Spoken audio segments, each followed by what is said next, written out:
Hi everyone, thanks for joining me today. I'm Jackie and I create Sea Glass Mosaics, and today I'm going to talk to you about making flowers.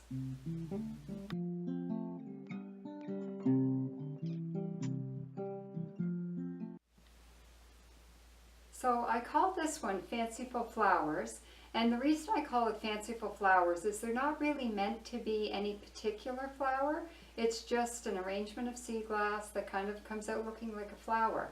And this is on an old antique window that's fairly large with the 3 panes, and I liked it going sideways like this. And to create these flowers, I didn't use a pattern. So what I did was I would start with, I had 3 interesting rocks that I put in that looked fairly circular. So I put the rock there, and then I would just gradually spiral around with different rocks and different pieces of sea glass, and each flower is a little bit different. But what I would do is I would try to pick out, like here I have blue, so 3 blue roughly about the same size, and then some blue mussel shells, and then I would put in little line of green that kind of spiraled out, and then little lines of rocks that spiraled out, and some aqua. So it all creates kind of a spiraling effect around the center of the flower.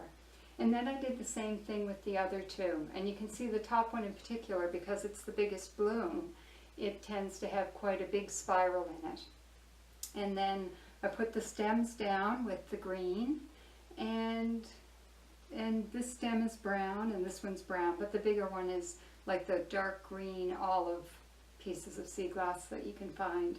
And then I filled it all in with white and put in some interesting pieces of pottery just to add some different interest with it. And of course the base of it is all brown to represent the earth. And that's my fanciful flower.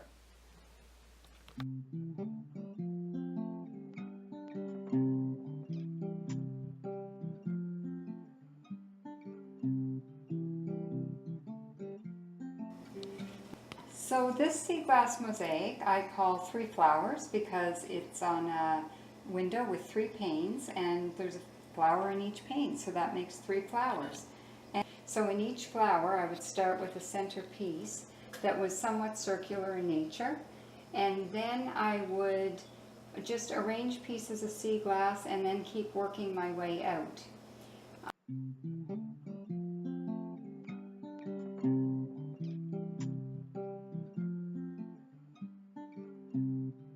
And then I wanted to add a little bit of detail with a bug up here. You'll see there's a kind of a fanciful looking bug, and then there's just a train of where the bug has flown from throughout the piece, and it helps tie together the 3 different sections of the mosaic.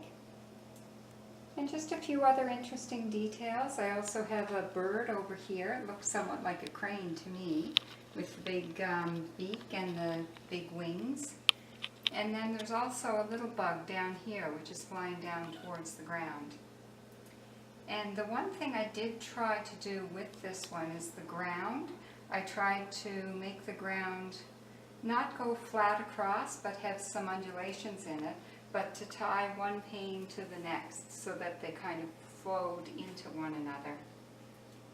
And then I used pottery pieces to make a cloud in each section of the piece.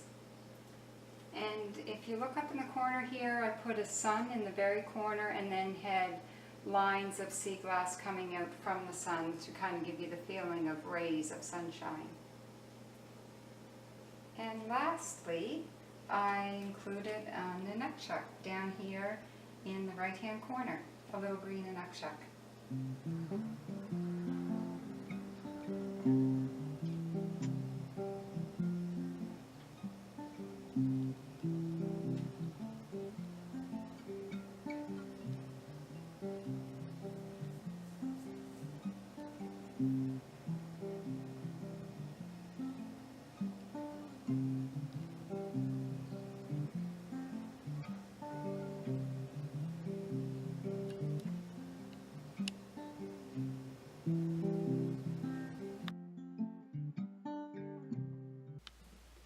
So this piece isn't exactly a flower. I call this one fall grass, and again it's on an antique window frame.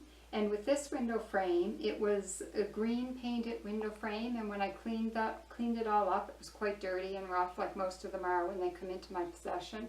But when I cleaned it up, it really had a nice green finish, and I quite liked the frame. But with this one, I didn't draw a pattern. What I did was I took a blade of fall grass from my backyard, and I taped it to the back of the frame.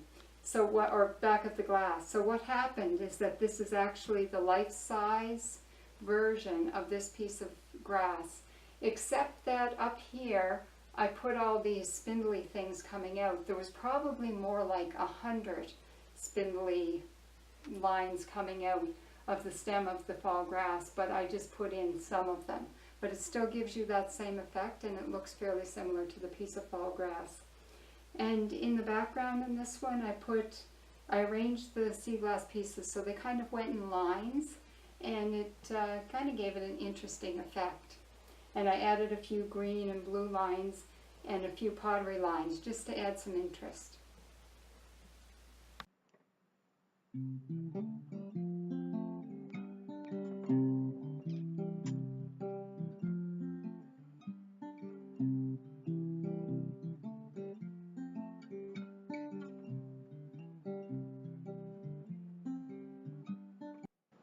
Thanks for joining me today. I hope this helps you in your quest to create your own sea glass mosaics and maybe create some beautiful flowers.